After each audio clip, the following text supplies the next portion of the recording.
ចាក្រុមជំរាបសួរសួស្តីបងប្អូនអតិថិជនទីស្រឡាញ់ដល់ថ្មីទីអិចជាមួយនឹងគ្រឿងបន្លាស់ម៉ាស៊ីនច្រូត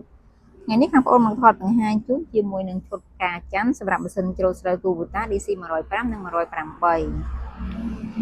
ជាផលិតផល Kubota ការច័ន្ទហ្នឹងបងមកជិះបងសួររកច្រើនថ្ងៃនេះខាងបងមានចូលស្តុកវិញណាផលិតផល Kubota បងផលិតផលសុទ្ធមើលលេខកូដនេះមានណានេះចានេះឈុតការច័ន្ទជាកងពន្លឺបន្តិចថ្លៃបន្តិចមកលើនេះគាត់មានមកទាំងអាហ្គោមក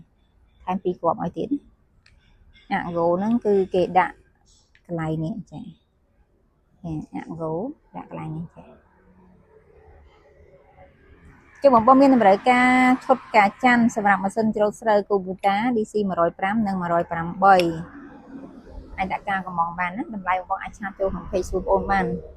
ឬក៏ទំនាក់ទំនងតាមរយៈលេខទូរស័ព្ទឬក៏លេខ Telegram បញ្ជាក់ខាងបងប្អូនក៏មានសេវាផ្ញើជូនផងដែរទំនាក់ជូនរបស់សុទ្ធអរគុណច្រើន